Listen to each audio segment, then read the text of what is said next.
Oi pessoal, tudo bem? Meu nome é Anselmo, como vocês já sabem, tá? Tô gravando aqui as videoaulas de geometria plana para vocês e vamos pro nosso segundo videozinho, né? Hoje a gente vai falar um pouquinho sobre questões de paralelismo, né? Tem a ver com o teorema angular de Thales e falar um pouco também sobre a congruência de triângulos, tá certo? Então a gente vai começar com algumas definições, tá? Depois a gente vai enunciar alguns teoremas também, tá? E discutir um pouquinho de geometria, né? Bom, primeira definição, né? Definição de ângulos correspondentes, né? Primeiro vamos imaginar a seguinte situação. Eu tenho duas retas, tá? Tá aqui uma reta R, tem aqui uma reta que eu estou chamando de S, tá? Então tem essas retas R e S, tá? Não necessariamente paralelas, tá ok? Essa definição, tem gente que confunde, né? Pensa que elas só existem para pares de retas paralelas, tá? A princípio não, tá bom?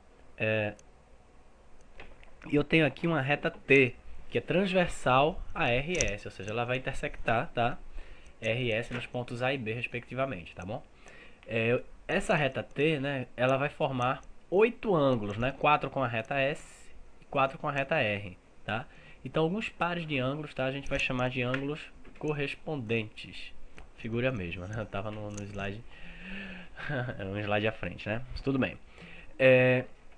Então, o que são ângulos correspondentes? São ângulos que, eu posso dizer que são ângulos que ocupam a mesma posição, vamos dizer assim, tá? Posições correspondentes, como o próprio nome já diz. Tem aqui esse ângulo 1, que se eu for olhar aqui, ele está à esquerda, né? E na parte de cima aqui da reta R, né? Então, quem é que vai ser correspondente a ele? Vai ser o ângulo que está na mesma posição em relação à reta S, que no caso é o ângulo 5. Então, tenho 1 e 5, tá? O 4 ele é correspondente ao 8, ok? Na parte de baixo, do lado esquerdo. O ângulo 2 com o ângulo 6 e o ângulo 3 com o ângulo 7. Então, eu tenho aí 4 pares de ângulos correspondentes, tá? A gente define também, né, ângulos alternos internos e alternos externos, né? O que são ângulos alternos, né? São ângulos que estão em lados opostos, vamos dizer assim, tá ok? Internos, né, quando eles estão na parte interna, né? No caso, nessa região aqui determinada aqui por essas duas retas, tá? E externos quando eles estão na parte de fora, obviamente, tá ok? Então, ângulos alternos internos, ó, eu tenho no caso o 4, ó, se eu pegar esse ângulo 4, tá? Ele é interno, né, as duas retas RS, tá ok? E quem vai ser alterno com ele é quem está do lado oposto. Esse 4, esse ângulo 4 está do lado esquerdo. Quem é que está do lado direito lá na reta S? E na parte interna entre as duas retas? É o ângulo 6. Então 4 e 6 são ângulos alternos internos, tá certo? Da mesma forma, né, 5 e 3. Os ângulos 5 e 3 são alternos internos também. E alternos externos, né, eu tenho aqui o ângulo 1 com o ângulo 7, tá? Lados opostos, né, na parte de fora, né? Estão externos aí a essa região aqui determinada por essas duas retas, tá? E o ângulo 2 com o ângulo 8. Então tem aí pares de ângulos alternos externos, ok? Ângulos colaterais, né? Justamente o oposto dos alternos, né? São ângulos que estão do mesmo lado da minha transversal, vamos dizer assim, tá? Eu tenho aqui colaterais externos, eu tenho o 1 com o 8, ambos estão do lado esquerdo da minha reta transversal, né? E na parte de fora. E tem um ângulo 2 com um ângulo 7, tá? Então esses são os dois pares de ângulos colaterais externos. E colaterais internos eu tenho o 4 com o 5, tá aqui, ó, do mesmo lado, né? Ambos do lado esquerdo e na parte interna. E o 3 com o 6, ambos do lado direito na parte interna. São colaterais internos, ok? Tem uma propriedadezinha, tá? Que a gente vai inicialmente considerar isso como verdade, tá? Não vamos, a princípio não vamos pensar nessa demonstração, tá ok? Que é o seguinte, né? Uma reta transversal a duas retas paralelas, tá? Vão formar ângulos que obedecem às seguintes relações, né? Ângulos correspondentes e alternos serão congruentes. Então, se eu voltar aqui para essa figurinha, se eu for imaginar que essa reta R é paralela à reta S, tá? Se eu tivesse RS paralelas, tá? Eu teria que ângulos alternos internos, alternos externos e ângulos correspondentes seriam congruentes, ou seja, teriam a mesma medida. E os ângulos colaterais são suplementares, ok? Tá aí essa figurinha, né? Tá aqui, ó, tem as retas RS agora paralelas, tá certo? Estou admitindo que essas retas são paralelas. Então eu vou ter que ângulos correspondentes, no caso o A e o E vão ser congruentes, o D e o H vão ser congruentes também, C com G e B com F, tá certo? Então tem aí pares de ângulos correspondentes, tá? Todos esses ângulos aqui são congruentes, né? Os pares, né? Os ângulos alternos internos e alternos externos também. C e E são alternos internos, tá? D com F também são alternos internos. Então D é congruente a F, C é congruente a E, tá? E alternos externos, o A é congruente ao G e o B é congruente ao H, tá certo? E os ângulos colaterais, internos e externos, tá? Eles são suplementares, ou seja, eles formam um ângulo raso, né? Juntos, né? A soma deles dá um ângulo raso, dá 180 graus. Eu tenho que C mais F, tá aqui, ó, C juntamente com F, tá? São suplementares. O D com E, o A com o H e o B com o G, tá certo? Então agora, falando nos triângulos, né? Usando essa propriedade como verdadeira, né? Tomando isso como verdade, tá? A gente tem como demonstrar na verdade esse teorema, né? Que é o teorema angular de Tales, que diz o seguinte: diz que a soma das medidas dos ângulos internos de um triângulo, qualquer triângulo, tá? É igual a 180 graus. Então tem aqui esse triângulo ABC com esses ângulos, né? Azinho, Bzinho e Czinho, tá? E a proposição, né? A afirmação que eu estou fazendo aqui é que a soma das medidas de A, B e C, tá? Vai dar 180 graus, tá? Eu vou usar que aquela propriedade que eu falei, né? Dos ângulos correspondentes, alternos, tá? Serem congruentes e ângulos colaterais serem suplementares. Eu vou usar isso como argumento para minha demonstração, tá? A princípio eu estou admitindo que aquilo lá é verdade, tá? Depois a gente vai se preocupar em provar aquilo também, senão não tem validade, né? Essa demonstração que eu vou fazer, tá certo? Bom, então imagina a seguinte situação: eu tenho aqui a reta suporte do lado BC, tá?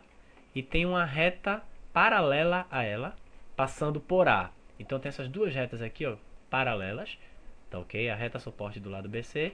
E passando pelo ponto A, né, eu sei que existe uma única paralela, né? Isso é um axioma, né, que a gente já viu, tá? Então eu tenho aqui, ó, que esse ângulo B aqui, ele é alterno interno com esse que está de laranja aqui. Se esses ângulos são alternos internos, né, consequentemente eles são congruentes, porque as retas são paralelas, tá? Apenas porque as retas são paralelas, tá bom? Da mesma forma, eu tenho aqui, ó, esse ângulo C, ele é alterno interno com esse de azul, então posso dizer que essa medida também é C, tá ok? E se a gente verificar aqui, ó, eu tenho A, B e C, ó, os três juntos aqui, ó, formando um ângulo raso, um ângulo de 180 graus. Então a medida de A mais a medida de B mais a medida de C dá 180 graus. E essa é uma justificativa aí para o teorema angular de Tales, tá certo? É um corolário, só para a gente refrescar a memória, né? Corolário é o quê? Uma consequência imediata de um teorema, né? Então, dessa demonstração aqui, tá? A gente chega a uma outra conclusão, que é que em qualquer triângulo, tá? A medida de um ângulo externo é igual à soma das medidas dos ângulos internos que não são adjacentes a esse ângulo externo, tá? Então eu tenho aqui o triângulo ABC, e vou prolongar aqui esse lado BC, tá? Então eu tenho aqui essa reta suporte aqui, tá? Então esse ângulo de vermelho aqui que eu estou chamando de CE, tá? É um ângulo externo a C, ok? C externo, vamos chamar assim, tá? A proposição, né? Esse corolário está dizendo o seguinte, que esse ângulo aqui, a medida desse ângulo CE, ele é igual à soma das medidas dos ângulos A e B, tá certo? Como é que eu provo que essa medida daqui é igual a essa soma, tá? Bom, só aplicar, né, o teorema angular de Tales, tá bom? Então, ó, eu tenho o quê? Eu sei que a soma dos ângulos internos de um triângulo é 180 graus. Então, A mais B mais C é 180. E eu sei que C e CE, eles juntos formam um ângulo raso. Então, esses dois ângulos são suplementares. Dá 180 graus também. Então, ó, C mais CE também dá 180. Então, ó, eu tenho que essa expressão é igual a essa. Tá? Então, eu tenho que A mais B mais C é igual a C mais CE. Posso cancelar C, né, dos dois lados. Então eu tenho que a medida de CE é igual à medida de A mais a medida de B. Molezinha, né, gente? Estudinho, né, na verdade já foi trabalhado, né, no ensino fundamental, né, no ensino médio, a gente está só realmente refrescando um pouquinho a memória, né? Bom, falar um pouquinho sobre congruência de triângulos, tá certo? A gente já falou, né, da congruência de segmentos, né? Segmentos que têm a mesma medida e congruência de ângulos, tá? Essa ideia de congruência, né, a gente forma essa ideia intuitivamente, tá? Através da superposição. Como assim? Eu digo que dois segmentos ou dois ângulos, por exemplo, eles são congruentes quando eu consigo, tá, superpor, ok, um sobre o outro, tá, através de algum deslocamento que seja conveniente, né? Eu tenho um segmento que está numa determinada posição, posso deslocar um outro segmento e colocar ele exatamente em cima desse primeiro, né? Eles ficam superpostos, tá? Isso é que vai me dar a ideia de congruência. Com triângulos não vai ser diferente, tá certo? A gente define formalmente, né, que dois triângulos são congruentes quando eles têm ordenadamente, tá, ângulos, tá, e lados congruentes, ok? Então eles vão ter, dois triângulos vão ser congruentes quando eles tiverem os três ângulos com as mesmas medidas, tá? Ordenadamente, né? E os lados também. Eu tenho aqui, ó, esse triângulo ABC, tá? Esse lado AB, ele é congruente ao lado A', B'. O lado AC é congruente ao lado A', C'. E o lado BC é congruente ao lado B', C'.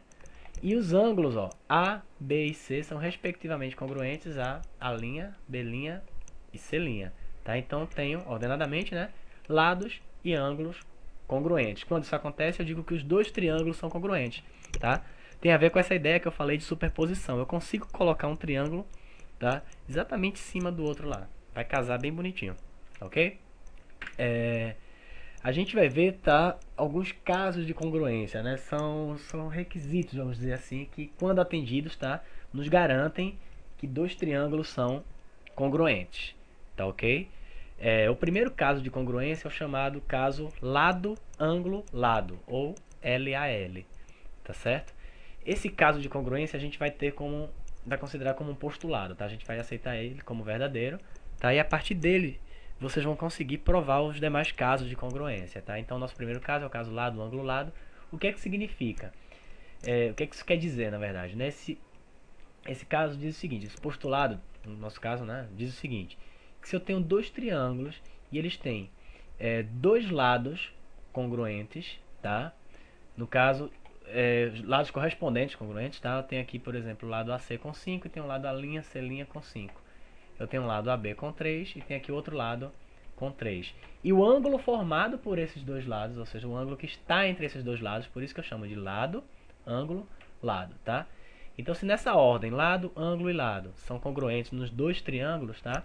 Eu posso garantir que esses triângulos vão ser congruentes, ou seja, os demais ângulos correspondentes também vão ter a mesma medida, e o terceiro lado, né, que está faltando, também vão ser congruentes, tá? Os terceiros lados desses dois triângulos, tá bom? E a gente vai aceitar ele como postulado. O segundo caso de congruência, né, é o caso ALA, que é justamente o contrário, né? Eu tenho ângulo, lado, ângulo. Então, se eu tenho um ângulo, tá? Tem um lado aqui, tem um outro ângulo, seguindo essa ordem, tá? Com a mesma medida, por exemplo, tem um ângulo de 70 graus, um lado de 8, em seguida um ângulo de 30. No outro triângulo eu também tenho um ângulo de 70, um lado de 8 e um ângulo de 30. Então eu posso garantir que esses dois triângulos vão ser congruentes, tá? Demonstração fica como exercício aí pra vocês, tá ok? Usando tudo que a gente viu, né? E o caso LAL, tá? Tenta usar os outros postulados que também foram mencionados, né? Foram enunciados na nossa primeira aula, tá certo? Terceiro caso de congruência é o caso LLL, tá? Lado, lado, lado, tá ok? Então, se eu tenho dois triângulos e esses triângulos têm três lados iguais, não estou dizendo que um triângulo tem os três lados congruentes, tá, gente? Perdão. Eu não estou dizendo que os triângulos são equiláteros, eu estou dizendo que eu tenho dois triângulos que podem ser equiláteros, isósceles ou escalenos, não interessa, mas que eles têm três lados, ou seja, lados correspondentes congruentes, tá ok? Isso me garante que esses dois triângulos são congruentes também, tá? Isso fica até uma reflexão para vocês, tá? Usar esse caso de congruência aí. Imaginem, vocês já devem ter visto, né, um cercado de madeira, né, um portão, uma porteira de madeira, que tem aquelas barras verticais, né, aquelas vigas verticais, mas vocês já devem ter percebido que tem uma viga, né, que é colocada em diagonal. Pensem um pouquinho por que aquilo ali é feito, tá? E tentem relacionar isso com casos de congruência, tá ok? Foi um bom exercício aí para vocês, uma boa reflexão. O quarto caso de congruência é o caso LAAO. O que é que significa isso? Lado, ângulo e ângulo oposto, né? No caso, oposto ao lado aqui, né? Ao primeiro lado, tá? Então, se eu tenho dois triângulos, tá? Eu tenho um lado, tá? Aqui, esse lado medindo 4. Eu tenho um ângulo, nesse caso com 30. E o ângulo oposto ao lado de 4, tá? Com 70. No outro triângulo acontecer a mesma coisa, eu tenho um lado, um ângulo e um ângulo oposto, respectivamente congruentes. Isso me garante que esses dois triângulos vão ser congruentes, tá ok? As demonstrações, tá? Como eu falei, ficam como exercício para vocês, tá certo? E tem um caso especial, né? Que caso eu tenha triângulos retângulos, tá? Que é o seguinte, se eu tiver dois triângulos retângulos, tá ok? E eles têm um cateto e uma hipotenusa congruentes, tá? Ou os dois catetos também, tá? Congruentes. Isso já basta, tá? Para que eu garanta que os triângulos sejam congruentes, tá ok? Até porque, né, a gente já conhece um ângulo, né? A gente sabe que ele tem um ângulo reto, né? Então isso daí, na verdade, se reduz a um dos outros casos de congruência que a gente tem, tá? E sugestãozinha para vocês, né? Ver os exercícios resolvidos lá da apostila, tá? Tentem resolver os exercícios propostos. E não só tentem, como também postem suas dúvidas no ambiente virtual do curso, né? Lá no Moodle, tá? E vamos tentar consolidar, né, o aprendizado de vocês lá nos encontros presenciais, tá? Quando os tutores estiverem presentes aí nos seus polos, tá ok? Então fica aí um grande abraço aí para todos vocês, tá? Bons estudos e até a próxima videoaula, tá bom, pessoal? Tchau, tchau.